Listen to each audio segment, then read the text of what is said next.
Welcome to MT blog. আশা করছি আপনারা সকলে খুব ভালো আছেন। আমি খুব ভালো আছি। আমি দেখে নিলাম কি আমার এই পেছনের এই লাইটটা জ্বললে না, এই টিউব লাইটটা জ্বললে পিকচারটা যে ফটো কোয়ালিটি ভালো আসে না।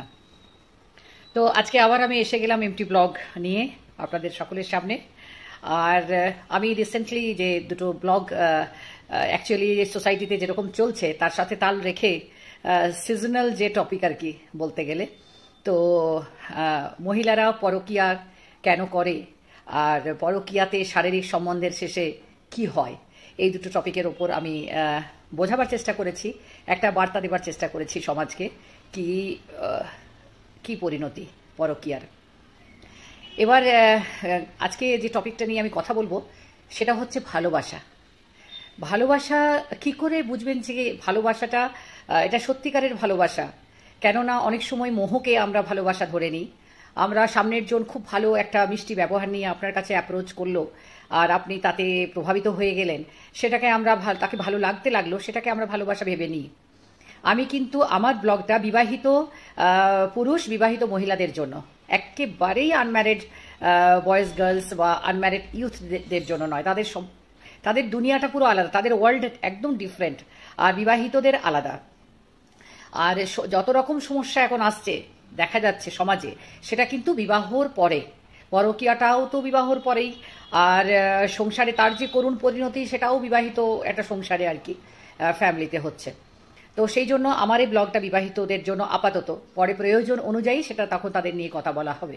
তো যাই হোক, যেটা বলি ভালোবাসা আর কি, দেখুন আমার মনে হয় কি ভালোবাসাটা স্পেশালি আপনারা মানে ওটা কি করে মানে বুঝতে পারবেন যে ভালোবাসাটা এটা কিন্তু ভালোবাসা, এটা মোহ নয় বা এটা অন্য প্রলোভন বা কোনো ওর মধ্যে এটা বলে না ভেস্টেড ইন্টারেস্ট আছে, কারণ পয়সা রয়েছে। হ্যাঁ, আর পুরুষদের ক্ষেত্রে যেটা স্বাভাবিকভাবেই তারা তাদের হরমোনাল যে একটা ফোর্স কাজ করে আর কি, মহিলাদের প্রতি তারা আকৃষ্ট হয়ে যায় সকাল বিকেল দুপুর সন্ধ্যে সবসময়। এটা কিন্তু পুরুষ হওয়ার জন্য, এবং তাতে তাদের যে খুব একটা দোষ থাকে তা নয়, তাদের হরমোনাল মানে বায়োলজিক্যাল ইয়েটা এমন থাকে আর কি, কি বলবো, ওভার পাওয়ার করে তাদেরকে। কিন্তু যদি আমি গতবারের যে ভিডিওতে বলেছি ব্লগে কি, যদি আপনার মাইন্ড পাওয়ার, স্ট্রং মাইন্ড পাওয়ার এবং স্ট্রং ক্যারেক্টার থাকলে কিন্তু নাথিং ইজ ইম্পসিবল, সবটাই আপনি কিন্তু নিজের আয়ত্তের মধ্যে রেখে আর নিজের জীবনযাত্রাটা সুন্দর ভালো করতে পারেন। তো যেটা বলতে চাইছি, ভালোবাসা কি? ধরুন আমি ভালোবাসাটা তখনই সত্যিকারের ভালোবাসা যখন আমি যাকে ভালোবাসি বা সে আমাকে ভালোবাসে। তো প্রথমেই কিন্তু দেখা যাবে কি সে বা আমি ধরে নিলাম যাকে ভালোবাসি, আমি কাউকে যদি চাই, তাকে যদি ভালোবাসি, তাহলে আমি কিন্তু তার সাথে নিজেকে অ্যাডজাস্ট করব। অ্যাডজাস্ট কথাটা এখন শুরুতে আমি অ্যাডজাস্টই বলবো এটাকে, তার সময়ের সাথে অ্যাডজাস্ট করব। তা সে কি চায় তার সাথে অ্যাডজাস্ট করব, তার কি ভালো লাগে তার সাথে অ্যাডজাস্ট করব। আর সর্বোপরি তার যাতে কোনো দিক দিয়ে কোনো ক্ষতি না হয়, হ্যাঁ, সেইটা কিন্তু একটা রক্ষা করার একটা প্রবণতা থাকবে যদি তাকে আমি সত্যিকারের ভালোবাসি। তো এবার অ্যাডজাস্টটাকে আমি যদি ভালোবাসা, সত্যিকারের ভালোবাসার ক্ষেত্রতে অ্যাডজাস্ট কথাটা কিন্তু মানে খাটে না। তো সেখানে বলবো গ্রহণযোগ্যতা।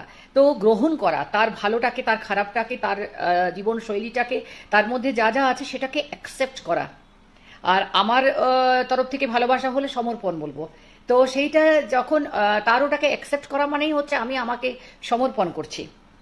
আমার তো নিজস্ব প্রিন্সিপাল আছে, আমার নিজস্ব জীবনশৈলী আছে, আমার নিজস্ব পাংচুয়ালিটি রয়েছে, আমার নিজস্ব ভালো লাগা আছে, কিন্তু তার সাথে খাপ খাওয়াতে গিয়ে তো সেটাকে তো আমি নিজেকে সমর্পণ না করলে কি করে হবে তা? তো রিয়েল ভালোবাসায় কিন্তু সেটা হয়। আর মনে মনে চাইবেও বা আমি চাইবো যে তাকে যদি ভালোবাসি তাহলে তার মান সম্মান থেকে শুরু করে তার অস্তিত্ব, তার আর্থিকভাবে, তার ক্যারিয়ারে, তার সংসারে, তার ফ্যামিলিতে কোথাও যেন আমার দ্বারা তার কোনো ক্ষতি না হয়। সত্যিকারের ভালোবাসা কিন্তু এটাই, আমার দ্বারা তার জন্য কোনো ক্ষতি না হয়। তার স্ত্রী যদি জানতে পারে যে আমি তাকে মানে অন্যরকম তার সাথে একটা অবৈধ আমি সম্পর্ক রেখে চলেছি, তো অথচ তাকে আমার ভালো লাগে, তো যদি স্ত্রী জানতে পারে তাহলে তো ওটা তার জন্য, সংসারের জন্য ভালো ওটা হবে না, তার ক্ষতি হয়ে যাবে। সুতরাং আমি ওই দিকে কেন যাব? হ্যাঁ, তার সাথে বন্ধুত্ব থাক না, বা থাকতেই পারে, ভালো লাগতেই পারে। হ্যাঁ, এমন নয়, এটাকে কিন্তু খুব বেশি আটকানো যায় না। অনেকে বলেছে, একজন আমাকে কমেন্ট করেছে কি আমি কন্ট্রাডিক্ট করছি।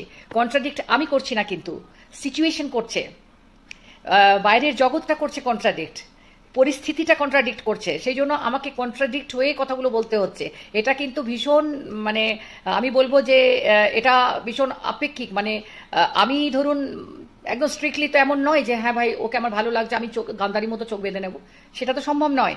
তো আমি সঙ্গে সঙ্গে যোগাসনে বসে যাবো, না ঋষিমুনিদের মতো, সেটা তো নয়। সুতরাং ওটা হতেই পারে, ভালো লাগতেই পারে। তো যদি ভালোবাসা হয় সেটা, এটা কিন্তু বন্ধুত্বের ক্ষেত্রেও প্রযোজ্য, পরিবারের ক্ষেত্রেও প্রযোজ্য, এবং অবভিয়াসলি ভালোবাসার মানুষের জন্যও প্রযোজ্য, যে সে কিন্তু তার কোনো রকম ক্ষতি হতে দেয় না। সমাজে মান সম্মান, কেউ জানতে পারলে মান সম্মান হানি হবে, সুতরাং সেটাও কিন্তু রক্ষা করবে যদি সত্যিকারের ভালোবাসা থাকে। তো আর কিন্তু বেশিরভাগ ক্ষেত্রেই এটা দুর্লভ, সত্যিকারের ভালোবাসা, যেটাকে বিবাহ বহির্ভূত এক্সট্রা ম্যারিটাল বা পরকীয়াতে যায় যে ভালোবাসা পেয়েছি ভেবে, সেটা কিন্তু ভালোবাসা আদৌ নয়। যদি হতো তাহলে কিন্তু আপনার এত বিধ্বংসী একটা পরিণতি বা একটা নির্মম পরিণতি হতো না। ভালোবাসা সেখানে, আর কিছু থাক না থাক, ভালোবাসা নেই সেখানে। আমি একটু কম্প্যারিজন করে যদি বলি, আমার ভিডিওগুলো একটু বড় হয়ে যাচ্ছে, সেজন্য আমি short to make it cut short, যে যখন বিবাহ হয়ে আসে একটি মেয়ে বাড়িতে, স্ত্রী, তো স্ত্রী প্রথমেই তার সংসারটিকে, তার শ্বশুর শাশুড়ি রয়েছে, আমি এখন আপনারা বলবেন যে মডার্ন মেয়েরা শ্বশুর শাশুড়িকে দেখাশোনা করে না, ইটস ওকে ফাইন, কিন্তু কনসেপ্ট তো রয়েছে। তো শ্বশুর শাশুড়ি আছে, একটা ফ্যামিলি রয়েছে, সেখানে সে আসে। সকালবেলা সে প্রথমেই ঘুম থেকে উঠে যায়, ব্রেকফাস্টটা তৈরি করে, কি আমার হাজবেন্ড 8টার সময় অফিস যাবে, আমি 7টার সময় অফিস যাব, তার আগে চাটা আর জলখাবারটা আমি বানিয়ে দিই, কেননা সে খালি পেটে যাবে, সে কিছু খেয়ে যাক, আমি কিছু খেয়ে যাই। আমার বাচ্চাটা স্কুলে যাবে, তো তার জন্য আমি সকালবেলা উঠে আমি তার জন্য টিফিন করা, খাবার করা করে যায়। আমার বুড়ো শাশুড়ি শ্বশুর থাকলে বা ঘরে কেউ থাকলে, তো তার জন্য খাবারের সে যা ভালোবাসে বা যার সেটা তার যা দরকার, তার এমনকি জলের বোতল ভরে দেওয়াটাও কিন্তু একটা কাজ, যদি মহিলা বাইরে কাজ করে কিংবা ঘরে কাজ করে। তো প্রথমেই সে কি ত্যাগ করছে, তার ঘুমটাকে ত্যাগ করছে। সে তো বলতে পারে আমি 10টা পর্যন্ত ঘুমাবো, রেয়ার পাবেন, আপনার মা বাবাকেও মাকেও দেখেননি, আপনার কাকিমাদেরকেও দেখেননি, আর আপনার স্ত্রীকেও দেখতে পাবেন না। ওটা জাস্ট বিয়ের পরে পরে একটুখানি হয়তো অ্যাডজাস্ট করতে গিয়ে একটু যা সময় লাগে, আদারওয়াইজ কিন্তু সকালে উঠে প্রথমেই আপনার ব্রেকফাস্ট, ঘরে কে কি খাবে, যদি কুক থাকে তাকে দিয়েও রান্না করাতে গেলেও কিন্তু একটা খবর রাখতে হয় কি বাড়িতে কে কি খাবে, তার মধ্যে নিজে কি খাবে সেটা কিন্তু কোথায় হারিয়ে যায়। হাজবেন্ড কি খাবে সেটা না যদি তৈরি হয় ব্রেকফাস্টে, তাহলে ভেতরে কিরকম একটুখানি খুঁতখুত করে, তো সেটাই কখনো কখনো খেয়ে নেওয়া হয়, আমি তো করি। আর সেই যে এই যে ত্যাগ, ঘুমটা ত্যাগ, সময়টাকে ম্যানেজমেন্ট করা, হ্যাঁ না, কার না ভালো লাগে যে মানে বিয়ের পরে বা বাচ্চা টাচ্চা হওয়ার পরেও যে একটু বেশি করে খুব ঘুমোই, হ্যাঁ ঘুমটা ভীষণ দরকার পড়ে, একটু মুভিজ দেখি বা দেখি, বা একটু আড্ডা মারি, এই সমস্তগুলো ত্যাগ করে আর একটা কনসার্ন থাকে যে হ্যাঁ হাজব্যান্ডটা টাইম টু টাইম খাবার পাচ্ছে কিনা। হাজব্যান্ডটার যদি শরীর খারাপ হলো, রাত জেগে যেমন মা বিয়ের আগে করতো, জলপটি দিয়ে মাথা ধুইয়ে, তো বিয়ের পরে কিন্তু ওই স্ত্রীটি পাশে থাকে, তো তাকে টাইমে টাইমে ওষুধ দেওয়া, তাকে বা পুরুষটি থাকে স্ত্রীর পাশে, টাইমে টাইমে তাকে ওষুধ দেওয়া, মাথায় জল ঢালা, এই করা, সে কিন্তু ত্যাগ করে নিজের আরামটা, নিজের শরীরটাকে। আর তাকে সেবা করতে করতে যদি স্ত্রীটির কোনোভাবে কোনো শরীর খারাপ হয়, সে কিন্তু চেপে যায়, তখন বলে না, হ্যাঁ কেননা সেটাকেও সে কিন্তু মানিয়ে নেয়। বা স্বামীর ক্ষেত্রেও এটা হতে পারে, সে মানিয়ে নেয়, বাইরে যেতে ইচ্ছে করছে না মেডিসিন কিনতে বা এ করতে, তবুও সে যায়। তো এই যে একজন আরেকজনের জন্য যে ত্যাগটা করে, নিজের স্বার্থের, নিজের কষ্টের, নিজের সুখগুলো, ছোট ছোট চাওয়াগুলোকে ত্যাগ করে দেয়, এবং তাতে কিন্তু খুশি থাকে ওই ত্যাগে। আর নিজে যা বলছে বলুক স্বামীকে, কিন্তু অন্য আরেকজন যদি ওই স্বামী নিয়ে কেউ কিছু বলে, তাহলে স্ত্রীটি কিন্তু সামনে একদম ঢালের মতো দাঁড়িয়ে যায়। সমস্ত দায়িত্বটা, স্বামীর দায়িত্বটা, মান সম্মানের দায়িত্বটা কিন্তু নিয়ে নেয়, তেমনি স্বামীও তাই করে। তো কেন কেন সে সংসারটাকে ভালোবাসে বলেই তো, স্বামীটাকে ভালোবাসে বলেই তো, বাচ্চাগুলিকে ভালোবাসে বলেই তো একটা মা এতটা ত্যাগ করতে পারে। তো ভালোবাসাটা কিন্তু সব পাওয়াতে নয়, সব পেতে গিয়ে তার ক্ষতি করাতে নয়, তার ভালো করতে গিয়ে নিজের একটু ত্যাগ করাতে ভালোবাসা খুঁজে পেতে হবে। সেখানেই কিন্তু প্রকৃত ভালোবাসা আর যেটা মোহ, তার তফাৎ। এর মধ্যে অনেক আমাদের উদাহরণ আছে। দেখুন, আমাদের দেশ হচ্ছে, যেটা আমাদের সংস্কৃতি, সেটা হচ্ছে রামায়ণ, মহাভারত, বেদ, উপনিষদ, আর এর দেশ আমাদের, এটা তো অনস্বীকার্য। তো সুতরাং সেখানে আমরা যা দেখেছি, আমাদের কাছে যে উদাহরণগুলো এসেছে, সে হচ্ছে, আমরা কি দেখেছি? গান্ধারীকে দেখেছি না? আমরা সীতা মাকে দেখেছি না? যখন রামের বনবাস হলো, সীতাও বনবাসের ভাগ নিল, জঙ্গলে জঙ্গলে রাজরানী হয়ে জঙ্গলে জঙ্গলে ঘুরে বেড়াতে লাগলো। যখন রাম বলল যে তুমি আশ্রমে চলে যাও, বাচ্চা, তো সেখানে গেল, যা বলেছে তাই।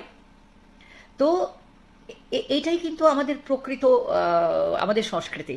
তো আমাদের সংস্কৃতি আমাদেরকে শেখায় কি ভালোবাসতে আর ভালোবাসার সম্পর্কগুলোতে রাখার জন্য ত্যাগ করতে। এখন নেই, এখন নিউক্লিয়ার ফ্যামিলি হয়ে গিয়েছে। ভালোবাসাটা আমি শুধু বিবাহ বহির্ভূত বা পরকীয়া বা স্বামী স্ত্রীর মধ্যে ভালোবাসা বা অফিসে গিয়ে একজনের সাথে ভালোবাসার মধ্যে কিন্তু আছে, তার সাথে সাথে কিন্তু আমি পারিবারিক ভালোবাসার কথাটাও বলছি। ভাই ভাই বোনে, ভাইয়ে ভাইয়ে, মা বাবার বা কাকা কাকির সাথে, জ্যাঠা জেঠির সাথে, এইগুলো। তো একটা একান্নবর্তী পরিবারেও কিন্তু তখনও দেখা যেত, এখনও দেখা যায় কিছু মানুষ আছে তারা কিন্তু স্বার্থ নিয়ে চলে। তখনও, আগেও ছিল, এখনও আছে। সে নিজেরটুকু বুঝে নিয়ে ব্যাস, কে পেলো না পেলো, কে খেলো না খেলো সে দেখে না। আর একজন থাকে, সে ত্যাগ করে, সে সমস্ত ডিউটিসগুলো করে নিজের ত্যাগ করে। তো এরকম কিন্তু সংসারেও পাওয়া যায়। ওটা কিন্তু প্রকৃত ভালোবাসা, তার উপর ভরসা করা যায়। তো আমাদের পরিবারেও কিন্তু ভালোবাসার জন্য খুঁজতে গেলে, হ্যাঁ, সেইভাবেই খুঁজতে হবে যে এই মানুষটা তার নিজের ডিউটিটা প্রপারলি করছে কিনা, ডিউটিটা করতে গিয়ে নিজের স্বার্থটাকে ত্যাগ করছে কিনা, তার উপরেই কিন্তু ভরসা করবেন। এমনও অনেক নিজের ভয়ে নিজেকেও ঠকিয়ে দেয়, যে নিজের স্বার্থটুকু বুঝে নিল, ব্যাস কেটে পড়লো, তারপরে আর মুখ দেখা দেখি বন্ধ। চাইতে গেলে যে তুই আমারটার ভাগটাও কেন নিলি, চাইতে গেলে মামলা মোকদ্দমা, ঝগড়াঝাটি। তো এটা দেখুন, কেউ বাইরের বলবে যে হ্যাঁ আমার কাকিমা এসে, আমার জেঠিমা এসে, আমার বৌদি এসে, আমার বাইরের জন এসে, না, বাইরের জন এসে পরে কিন্তু চেঞ্জ করতে পারে না, পরিবর্তন করতে পারে না, যদি তার নিজের মধ্যে সেই প্রবৃত্তিটা না থাকে। সে যদি নিজের থেকে স্বার্থপরতা তার যদি চরিত্রে না থাকে, বাইরের জন এসে তাকে কিন্তু পরিবর্তন করতে পারে না। কিছুটা হয়তো করে, বাট পুরোপুরি করতে পারে না। একটা ডিউটিফুল মানুষকে বাইরের জন একটা এসে তাকে আনডিউটিফুল কিছুতেই করতে পারে না। ওটাই তো আমি বলেছিলাম একটা ব্লগে, যে মোরাল ভ্যালুজ যার মধ্যে রয়েছে, তো তাকে সে কিন্তু আনকনসিয়াসলিও কিন্তু কোনো ভুল কাজ, অন্যায় কাজ, কাউকে বঞ্চিত করতে পারবে না, নিজের স্ত্রীকেও নয়। তাই সত্যিকারের ভালোবাসা যদি খুঁজতে চান, তো তার ত্যাগের মধ্যে ভালোবাসাটা দেখুন, তার পাওয়ার মধ্যে নয়। সে আমাকে পেয়ে গেল বা আমি তাকে পেয়ে গেলাম, তার মধ্যে খুব ভালোবাসা হয়ে গেল না। তার ভালোর জন্য আমি যতটুকু ত্যাগ করলাম, আমার ভাইয়ের ভালোর জন্য আমি যা কিছু ত্যাগ করেছি, আমার বোনের ভালোর জন্য আমি যা কিছু ত্যাগ করেছি, একটা কারোর সাথে প্রেম করেছি, তার ভালোর জন্য তাকেই ত্যাগ করেছি। হয়তো বেশিরভাগ ক্ষেত্রে তাই হয়, যে আমার সংসারের জন্য, আমার স্বামীর জন্য, আমার মা বাবার জন্য, আমার নিজস্ব মান সম্মানের জন্য, এবং যাকে ভালোবেসেছি তার সংসারের জন্য, তার স্ত্রীর জন্য, তার ক্যারিয়ারের জন্য, তার সমাজে মান সম্মানের জন্য, তাকে প্রচণ্ড ভালোবাসার পরেও কিন্তু তাকে ত্যাগ করে দিয়েছি। কেন? সেটাই কিন্তু ভালোবাসা। তারও ভালো করলেন, আর নিজের সংসারটাকে যে ভালোবাসলেন, নিজের ভালোবাসাটাকে ত্যাগ করে সেটাও প্রমাণ করলেন। তো এইটাই আর কি, ভালোবাসাটা সবসময় পাওয়ার মধ্যে খুঁজলে সেটা কিন্তু একেবারে স্বার্থপরের ভালোবাসা হয়। বেশিরভাগ ক্ষেত্রে আমি 90%-এর কথা বলছি, আর তার পরিণতি কিন্তু ওই স্বার্থ দিয়েই শেষ হয়। এবং যে পাওয়ার জন্য করে তারও ক্ষতি হয়, পায় তো না, দেখতেই পাচ্ছেন এখন সোশ্যাল মিডিয়াতে, হারাই বেশি। তো হারাবার কি দরকার, ত্যাগে তো অনেক কিছু পাওয়া যায়। তো সেই জন্য সত্যিকারের ভালোবাসাটাকে কিন্তু চিনতে হবে, জানতে হবে, আর তারপরে একটা সুস্থ জীবন যাপন করতে হবে। জানবেন আপনার সংসার, আপনার ভাই বোনেরা, আপনার পরিবারের সাথে যে সম্পর্কগুলো, সেগুলো কিন্তু খুব মূল্যবান, কিন্তু তাদের মধ্যেও অনেক ফাঁকি হয়ে যায়, অনেকে বঞ্চিত হয়ে যায়, নিজেও বঞ্চিত হতে হয়। আর সেটুকু একটুখানি দেখে শুনে রাখা, মানে তার যে বঞ্চিত করছে তার ভালো করতে গিয়ে নিজের পরিবারটার সাথে যেন অন্যায় না করে ফেলেন, এটাই আর কি। তো ব্যাস, আজকের ব্লগে আমার এইটুকুই বলার ছিল, যে সত্যিকারের ভালোবাসাটাকে অনুভব করুন, যে সে আপনার জন্য কতটা ত্যাগ করেছে, সে আপনার পরিবারের জন্য কতটা ত্যাগ করেছে। বাইরের যে কেউ হলে সে আপনার জন্য, আপনার ভালোর জন্য আপনাকে বলেছে যে তুমি টাইমলি বাড়ি ফিরে যাও, যাতে করে 6টার সময় তোমার স্ত্রী তোমার জন্য অপেক্ষা করছে, তোমার বাচ্চারা তোমার জন্য অপেক্ষা করছে, তারা যেন আমার সাথে ডিউটি আওয়ার্সের পরে আমার সাথে সময় কাটাতে গিয়ে তাদেরকে দুঃখ দিও না। যদি সেরকম কোনো একটা বান্ধবী পান, বন্ধু পান, তো নিশ্চয়ই একটা সম্পদ কিন্তু জীবনের। সেই জন্য সমস্ত ভালোবাসাটাকেই কিন্তু আমরা কলঙ্কিত করতে পারি না। ভালোবাসা কিন্তু পাওয়াতে নয়, ভালোবাসা দেওয়াতে। ত্যাগে।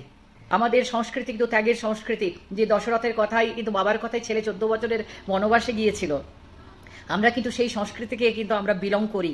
তো সেই দেশের মানুষ হয়ে আর আমরা এরকম স্বার্থান্ধ একটা এই পরিণামটাকে আমরা ডিজার্ভ করি না, যেটা দেখা যাচ্ছে, এবং যে সমাজ যেদিকে এগিয়ে যাচ্ছে ওটা কিন্তু আমরা ডিজার্ভ করি না। আমরা খুব উচ্চ সংস্কৃতি আমাদের। তো যাই হোক, এবং উচ্চ এবং খুব উৎকৃষ্ট, তো সেটাকেই বেস করে তার উপর দাঁড়িয়ে রয়েছি, সেই সভ্যতার উপর দাঁড়িয়ে রয়েছি, সেটাকেই আমরা ক্যারি ফরওয়ার্ড করব, মডার্ন হব, হ্যাঁ, আগে এগোবো, আমাদের লাইফটাকে আরও আপডেটেড করব, বাট বেসটাকে ভুলে নয়।